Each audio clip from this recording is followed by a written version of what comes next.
नमस्कार, आप देख रहे हैं लोकोत्तर न्यूज। मैं हूं आपके साथ हर्षिता। आइए करते हैं खबरों से शुरुआत। कोरोना संक्रमण से बचाने वाली वैक्सीन का टीकाकरण 45 साल से ज्यादा उम्र वालों के लिए भी उपलब्ध हो गया है। प्रदेश में गुरुवार को सुबह 9 बजे से वैक्सीनेशन शुरू किया गया। वैक्सीनेशन के लिए मध्य प्रदेश में 3000 केंद्र बनाए गए हैं। ये वैक्सीनेशन सरकारी और निजी दोनों अस्पतालों में किया जा रहा है।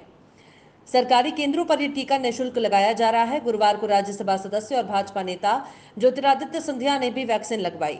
जबलपुर में 45 साल से ज्यादा उम्र के लोगों को कोरोना वैक्सीन का टीका लगाने के लिए 178 टीकाकरण केंद्र बनाए गए हैं, जिनमें 68 शहरी क्षेत्र में और 110 ग्रामीण क्षेत्र में बनाए गए हैं। प्रतिदिन 25,000 लोगों को टीका लगाने का लक्ष्य रखा गया है और इसके लिए वैक्सीन की डोज का इंतजाम भी कर लिया गया है। बुधवार को प्लान के माध्यम से कोरोना वैक्सीन जबलपुर भेजी जा चुकी है, जिसे सभी टीकाकरण केंद्रों में उपलब्ध कराया जा चुका है। स्वास्थ्य विभाग ने सभी टीकाकरण केंद्रों में अपनी टीम तैनात कर दी है। पहले ही दिन 25,000 से ज्यादा लोगों ने कोविड-19 ऐप के माध्यम से अपना रजिस्ट्रेशन करा लिया और टीकाकरण केंद्र में टीकाकरण के लिए पहुंच भी गए हैं। 45+ को लगेगा जी। आज से 45 साल से अधिक उम्र के सभी व्यक्तियों को, भले ही कोमॉर्बिड हो या ना हो, वैक्सीनेशन लगेगा। और इसके लिए जबलपुर ज़िले को 25,000 डोज का आज टारगेट दिया गया है। इसके लिए 68 जो सेंटर्स हैं वो जबलपुर सिटी में बनाए गए हैं और 110 सेंटर्स ग्रामीण क्षेत्रों में बनाए गए हैं। इस तरह 178 सेंटर्स पे टीकाकरण का कार्य आज होगा और इस टारगेट को हमको आज अचीव करना है। और जिस तरह से लोग लगातार आ रहे हैं वैक्सीनेशन के लिए, उसमें ये टारगेट मुझे लगता है 5 बजे के पहले ही पूर्ण हो जाने की पूरी संभावना है। और इस वैक्सीन से किसी भी तरह के कोई साइड इफ़ेक्ट अभी तक सुनने नहीं मिले हैं। अनुरोध है सभी से कि अधिक से अधिक संख्या में, चूँकि कोरोना संक्रमण बढ़ रहा है, उसके बचाव का यही एक तरीका है और मास्क लगा के सोशल डिस्टेंसिंग रखना है। इसी से हम कोरोना से बच पाएंगे। 45 वर्ष से अधिक व्यक्तियों के प्रारंभ हुए वैक्सीनेशन को लेकर गृह मंत्री नरोत्तम मिश्रा ने कहा कि दवाई भी कड़ाई भी। 45 साल से ऊपर की दवाई प्रारंभ हुई है। आज लगभग 40,000 लोगों को वैक्सीन लगाने का प्रयास रहेगा। वैक्सीन आत्मबल और संबल देगा। जब तक दवाई नहीं तब तक ढिलाई नहीं। बंगाल चुनाव को लेकर उन्होंने कहा, अधिक से अधिक संख्या में मतदान करें। कल उन्होंने चिट्ठी लिखकर बता दिया कि खेला खत्म है, वो संन्यास की ओर बढ़ रही है। अब वो चिट्ठी लिखे या न्यायिक एजेंसियों पर आरोप लगाएं, ये सब पटकथा है। कांग्रेस द्वारा किसानों की सहायता के लिए कॉल सेंटर खोलने को लेकर मिश्रा बोले, वहां कोई किसान नहीं है, सब उद्योगपति हैं। किसान का दर्द वो क्या जाने। 10 दिन में 2 लाख एक का भी माफ नहीं किया। अध्यक्ष तक से झूठ बुलवा दिया। ये किसान का दर्द क्या जाने। कमलनाथ सिर्फ चुनावी पर्यटन पर आते हैं बस। किसानों को अप्रैल फूल बनाने के लिए ही 1 अप्रैल कांग्रेस ने चुना है। साथ ही 1250 अस्पताल में हो रही लापरवाहियों को लेकर कहा, आपने ध्यान में लाया है, मैं स्वास्थ्य मंत्री के ध्यान में ये विषय ला दूंगा। अधिक संख्या में मतदान करें पश्चिम बंगाल में, ये प्रार्थना आपके माध्यम से कि नंदीग्राम में सहित जिन सीटों पर आज मतदान है पश्चिम बंगाल में, अधिक से अधिक लोगों का। वैसे तो नंदीग्राम में कल उन्होंने चिट्ठी लिख के बता दिया कि खेला खत्म है, संन्यास की तैयारी है। फूके हुए बल्बों की झालर को चिट्ठी लिख दी। ये इस बात की द्योतक है कि माननीय ममता बनर्जी ने विपक्ष की भूमिका की पटकथा लिखना प्रारंभ कर दी है। ये स्क्रिप्ट जो है विपक्ष की भूमिका अब तलाशने लगी है दीदी, इसलिए लगभग तय हो गया। अब चिट्ठी लिखे, आप खुद ही देख आना 3 दिन के बाद में। वहां तो किसान कोई है ही नहीं, उद्योगपति हैं, उसी दर्जे के बाकी हैं। तो इसलिए किसान का दर्द वो क्या जाने। सोने का चम्मच मुंह में पैदा होने वाले लोग, जाके पाए ना फटी बिमाई, वो का जाने पीर पर आई। अगर पीर जानते होते तो 10 दिन में 2 लाख एक हाथ का तो माफ किया होता। राष्ट्रीय अध्यक्ष से असत्य बुलवा दिया, झूठ बुलवा दिया। खुद ने वल्लभ भवन पे दस्तखत करके कह दिया कि माफ कर दिए सारे। 2-2, 4-4 हजार माफ करके सेहरा बांधने लगे। ये क्या किसान का दर्द जानेंगे जो कभी ओले पे खेत पे नहीं गए, पाला पे खेत में नहीं गए। कमलनाथ जी सिर्फ चुनावी पर्यटन को आते हैं। जैसे चैतुआ आता है ना चैत काटने, ऐसे वोटों की फसल करने आते हैं, दुख और सुख में कभी नहीं आते। हमने पहले से ही कहा था कि दवाई भी कड़ाई भी। 45 करोड़ से अधिक लोगों के लिए 45 साल से ऊपर की ये दवाई प्रारंभ हुई है, कोरोना वैक्सीन।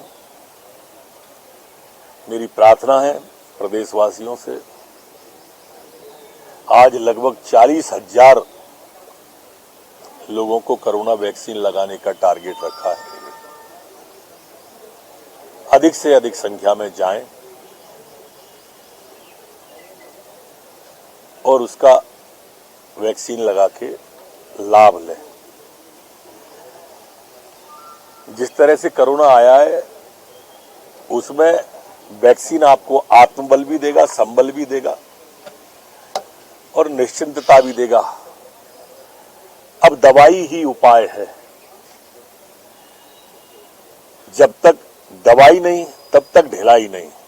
जब तक आप वैक्सीन लगा रहे हैं, दोनों डोज आपकी नहीं हो रही है, तब तक आप मास्क का, सैनिटाइजर का, दूरी का, जो गृह विभाग के निर्देश हैं उसका पालन करें। दतिया कलेक्टर संजय कुमार के निर्देशन पर सेवड़ा के राजस्व अमले ने ग्राम मरसेनी खुर्द में बड़ी कार्यवाही की। यहां पिछले 10 सालों से 2.5 हेक्टेयर शासकीय भूमि पर अतिक्रमण कर खेती दी जा रही थी। कार्यवाही के दौरान ट्रैक्टर चलवाकर फसल नष्ट कर सरकारी जमीन को कब्जे से मुक्त कराने की कार्यवाही की। इस मौके पर एसडीएम सेवड़ा अनुराग निंगवाल, तहसीलदार साहिर खान, नरेंद्र यादव, कल्पना कुशवाहा, नायब तहसीलदार और राजस्व टीम मौजूद रही। मुल्ताई में कोरोना संक्रमण के बढ़ते हुए मामलों को देखते हुए नगरपालिका के सभा कक्ष में मुल्ताई एसडीएम द्वारा व्यापारी वर्ग की एक बैठक आयोजित की गई। बैठक में एसडीएम द्वारा नगर में बढ़ते हुए संक्रमण और पॉजिटिव रेट से अवगत कराते हुए व्यापारियों के प्रतिनिधियों से सहयोग मांगा, जिस पर व्यापारियों द्वारा शुक्रवार को स्वैच्छिक लॉकडाउन का निर्णय लिया गया। एसडीएम द्वारा कोरोना वायरस की गंभीरता को बताते हुए कहा कि वर्तमान में नगर में बहुत गंभीर स्थिति बनती जा रही है और आने वाले समय में स्थिति और भी गंभीर हो सकती है। इसलिए आप लोगों से निवेदन है कि अपने अपने प्रतिष्ठानों पर ग्राहकों को मास्क लगाने के लिए प्रेरित करें और सोशल डिस्टेंसिंग का इस्तेमाल करें और साथ ही सैनिटाइजर का उपयोग करने का भी निवेदन करें। व्यापारियों की जो आज मीटिंग हुई है, इस संबंध में क्या जानकारी दी है? बैतूल और मुल्ताई में कोरोना के लगातार बढ़ते हुए केसेस के संबंध में यह मीटिंग बुलाई गई थी। इस मीटिंग के माध्यम से हमने व्यापारी संघ के जो अध्यक्ष हैं, जो वेरियस उनके पार्ट्स हैं, उसके जो रिप्रेजेंटेटिव्स हैं, उनसे हमने यही अनुरोध किया है कि वो कोविड से संबंधित गाइडलाइंस को खुद भी फॉलो करें और अपने दुकान पे आने वाले ग्राहक अपने स्टाफ से भी फॉलो करवाएं। उनकी दुकान पे अनावश्यक रूप से भीड़ और बिना मास्क के लोग दिखाई दिए जाने पर हमें कार्रवाई करनी पड़ेगी। उसके अलावा व्यापारी संघ की इस बैठक में हम सब ने व्यापारियों के अभिमत से यह निर्णय लिया है कि रंग पंचमी वाले दिन मुल्ताई में स्वैच्छिक लॉकडाउन रहेगा। सभी व्यापारी अपनी दुकानें जो है वो बंद रखेंगे और संडे को जो शासन के निर्देशानुसार पूर्णतः लॉकडाउन रहेगा। तो ये मेजर्स जो हैं वो हम कोविड सिचुएशन को डील करने के लिए ले रहे हैं। मध्य प्रदेश शासन परिवहन विभाग ने एक अनूठी पहल की शुरुआत की है, जिसमें 39 महिलाओं को 30 दिन तक निःशुल्क लाइट मोटर व्हीकल का प्रशिक्षण दिया जाएगा। इस कार्यक्रम की शुरुआत जबलपुर के कैंट विधायक अशोक रोहाणी ने शासकीय ITI के भवन में दीप जलाकर की। इस कार्यक्रम के दौरान 39 महिलाएं मौजूद रहीं, तो वहीं जबलपुर RTO संतोष पाल सहित यातायात के वरिष्ठ पुलिस अधिकारी शामिल रहे। इधर निजी स्कूल से ट्रेनिंग देने और महिलाओं को यातायात के नियमों से रूबरू करवाने के लिए प्रशिक्षकों को नियुक्त किया गया है, तो वहीं लाइट मोटर व्हीकल सीखने आई महिलाओं और युवतियों में भी भारी उत्साह देखा गया। साथ ही प्रशिक्षण लेने पहुंची महिलाओं और युवतियों का कहना था कि ये सरकार की योजना महिलाओं के लिए मील का पत्थर साबित होगी। मध्य प्रदेश में माननीय मुख्यमंत्री शिवराज सिंह चौहान जी की इस अनूठी पहल परिवहन विभाग द्वारा निःशुल्क ड्राइविंग प्रशिक्षण का आज शुभारंभ जबलपुर में संस्कारधानी में किया गया। निश्चित रूप से महिलाओं को सशक्तिकरण के माध्यम से महिलाओं को आत्मनिर्भर बनाने के लिए, उनका आत्मविश्वास जगाने के लिए माननीय शिवराज सिंह चौहान जी की अनूठी सर, हम लोग को बहुत अच्छा लग रहा है ये ट्रेनिंग ज्वाइन करके और वुमेन एम्पावरमेंट के लिए ये ट्रेनिंग काफ़ी बेनिफिशियल है, क्योंकि जैसा कि आजकल हम लोग देखते हैं कि जो वुमेन्स की हालत है वो उतनी ज़्यादा सशक्त नहीं है, बट और महिलाओं को हर चीज़ में पीछे समझा जाता है। बट इस ट्रेनिंग के माध्यम से हम ये समझ सकते हैं कि ये ट्रेनिंग महिलाओं को आगे बढ़ाने का बहुत अच्छा तरीका है। जैसा कि आप लोगों को जानकारी है कि 8 मार्च 2021 को मोतीलाल नेहरू स्टेडियम से माननीय मुख्यमंत्री जी के द्वारा परिवहन विभाग के लिए घोषणा की गई थी कि जिले के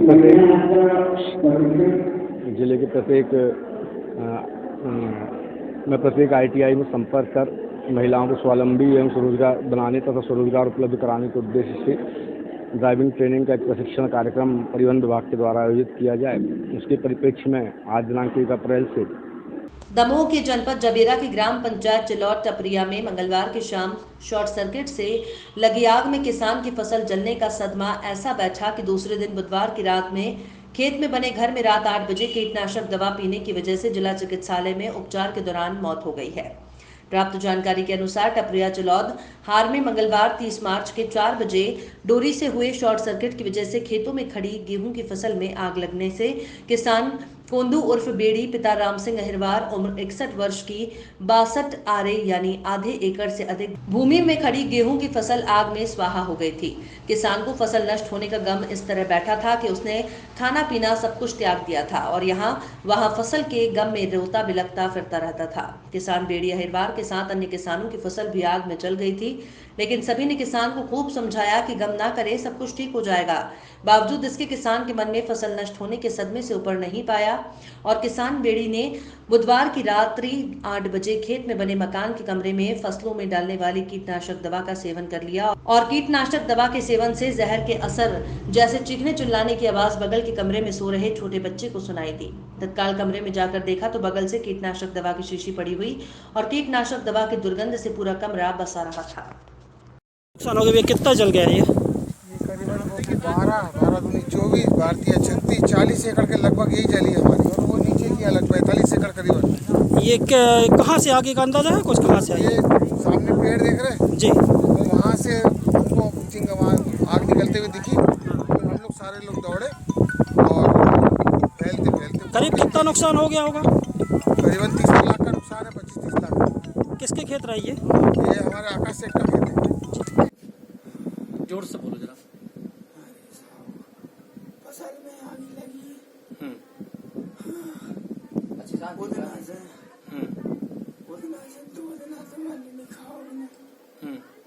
सही बन हो रहा